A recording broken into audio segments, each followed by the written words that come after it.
Reverend Linda Holzbaur has had 2 early careers in education and computer programming. Then she discovered Unitarian Universalism, a religion which fully accepts people who are gay, lesbian, bisexual, or transgendered. It was good news indeed, providing the acceptance which her Lutheran upbringing had not. After 6 years as a member of the UU Church, she decided to fulfill a lifelong dream and become a minister. While attending New Brunswick Theological Seminary, she learned of the United Church of Christ, a liberal Christian denomination, and was ordained in that denomination. Linda served as the pastor of the United Church of Christ of Toms River for 10 years, retiring 3 years ago to become a caretaker to her aging parents who had moved north, unable to care for themselves. They both since have passed. Reverend Linda has been our guest speaker several times in the past few years.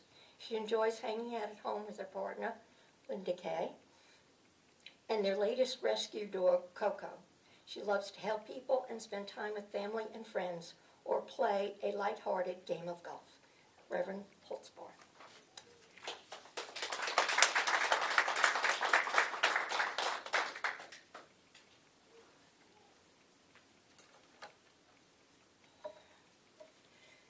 This past week, millions of Christians have been reliving the events of Jesus' last days. His entrance into Jerusalem on a donkey, eating his last meal with the disciples and washing their feet, praying in the Garden of Gethsemane, the trial, conviction, and crucifixion. Today is Easter, and worldwide Christians are celebrating Jesus' resurrection, greeting each other with the phrase, "Christ is risen. He has risen indeed." Others have spent countless hours debating the historical reality of these events, particularly the resurrection.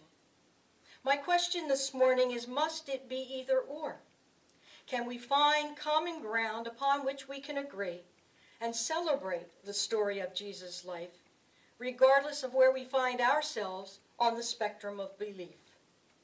In their book entitled The Last Week, Marcus Borg and John Dominic Crossan do just that. They review the events not as historical fact, but as parable. A parable is a story that outlines, provides messages, and teaches truths, regardless of whether the events are based on fact or not. We know that Jesus loved to tell parables. In this fashion, it was the way he taught truth to his disciples and his other followers who wanted to listen. Are the truths that are gleaned from the prodigal son no longer true if it never happened, if the son never left home and spent his inheritance? The message is still the same. Or the Good Samaritan. What if there never was a man who stopped and helped someone not of his kind on a road who had been hurt? Would it be any less true, the message it provides us? What if there was never a shepherd who had 100 sheep and went out to find the one that was lost? The message is still true. When anyone familiar with Christianity hears the word resurrection, they automatically think of the big R, the rising of Christ after his death and burial. However, resurrection, little r, is a powerful word in its own right, meaning not only the act of rising from the dead, but rebirth, revival, renewing. The word resurrection doesn't need to be restricted to the concept of rising from the dead, of physical rising.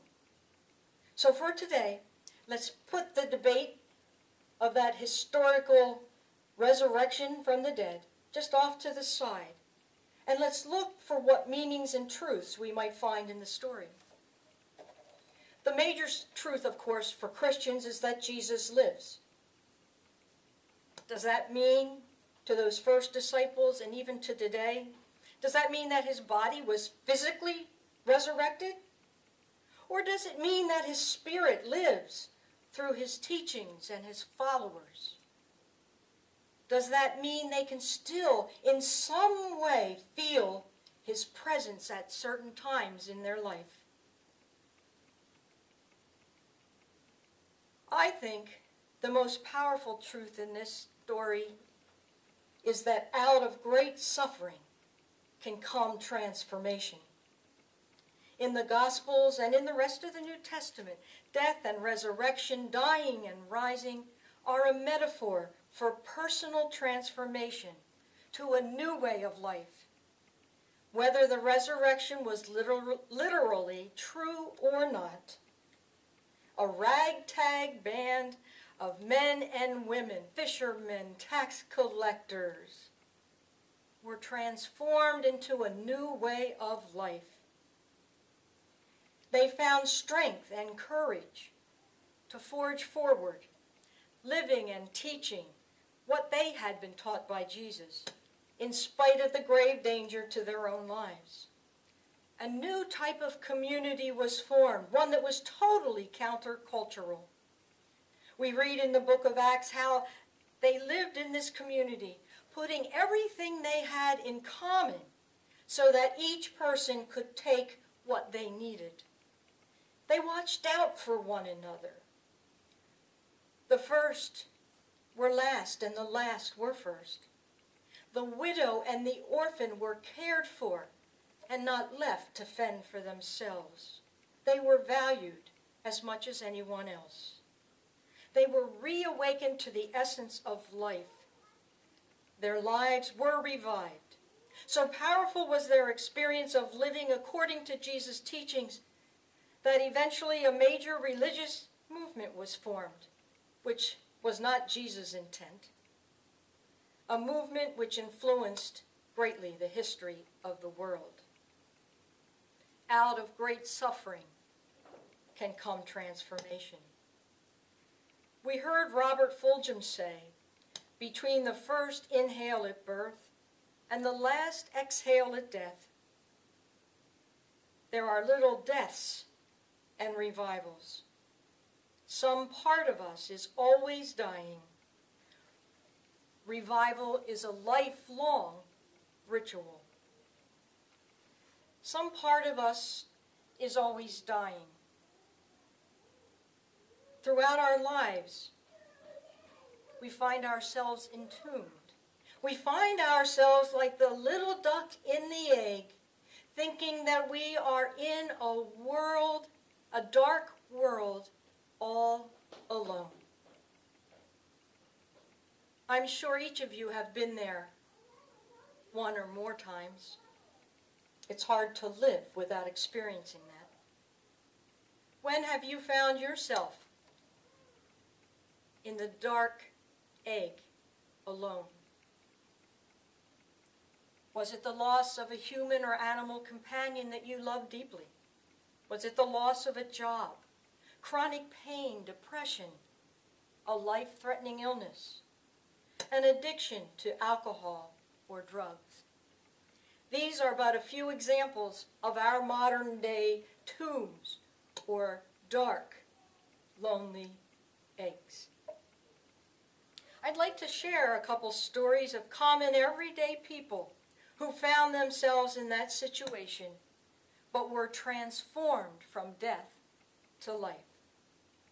In the book Kitchen Table Wisdom, author Rachel Remen tells the story of Joan, who shortly after her 35th birthday entered into a battle of time with a plastic surgeon by her side.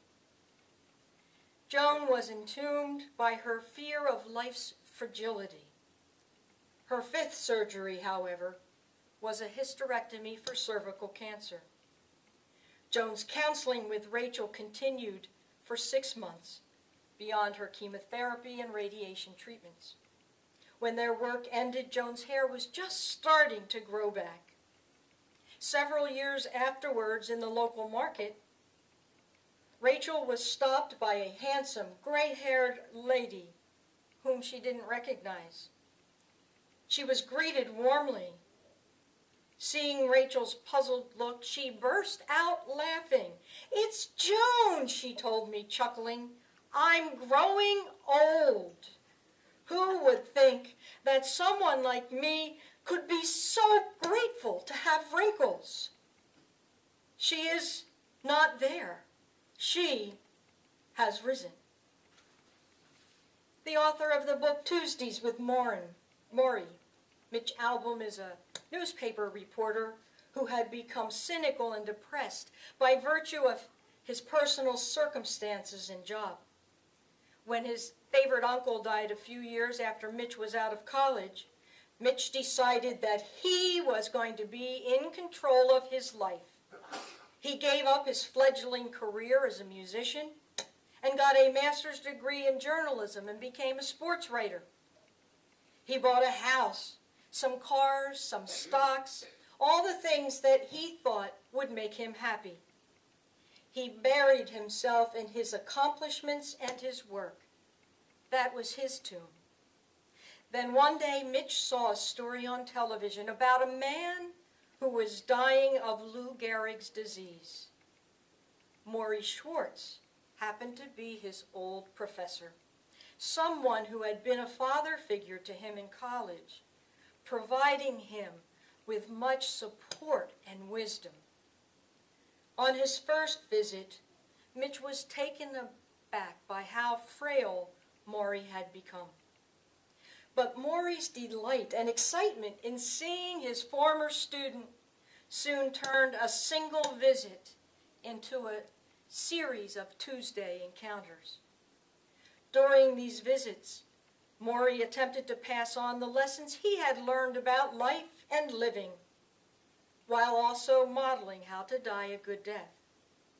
Mitch was transformed as his love for Morrie opened his heart, lifting years of depression and breaking through his cynicism.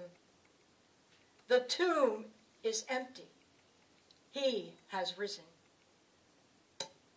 In Chicken Soup for the Pet Lover's Soul, Catherine Moore tells the story of her father who had been a lumberjack all his life. He entered grueling lumberjack competitions, and his shelves of trophies attested to his prowess.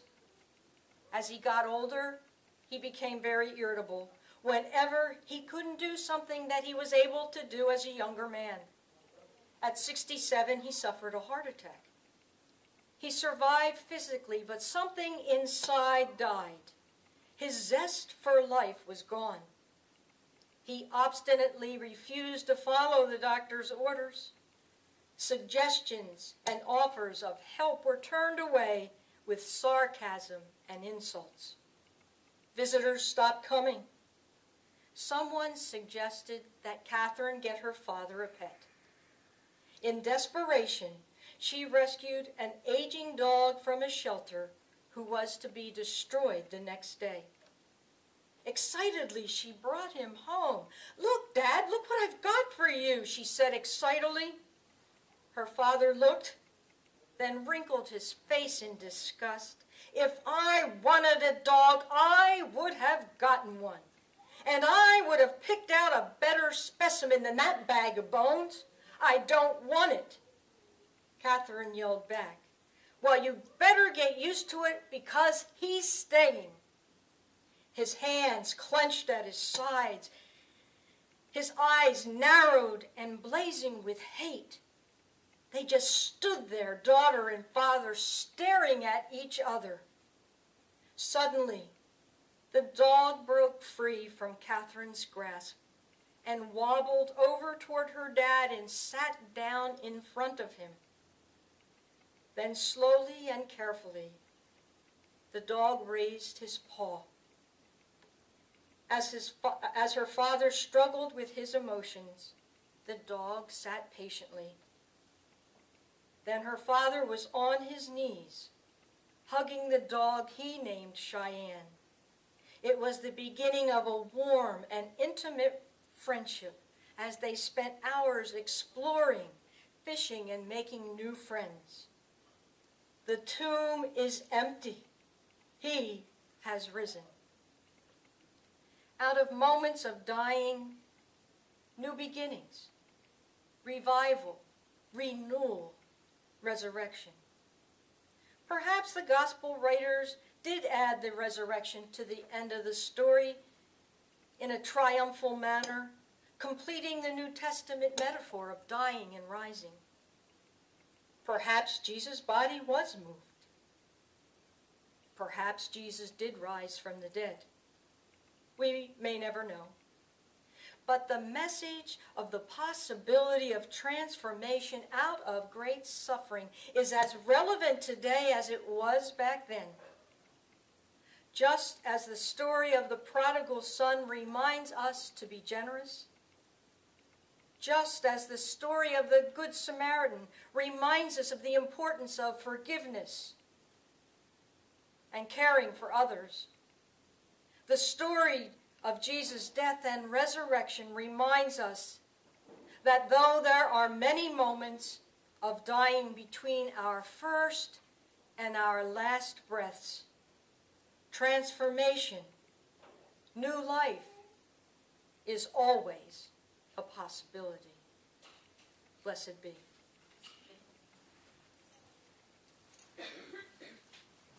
We have time for congregational response. And so, if you would like to say something, just raise your hand and I'll bring the mic to you.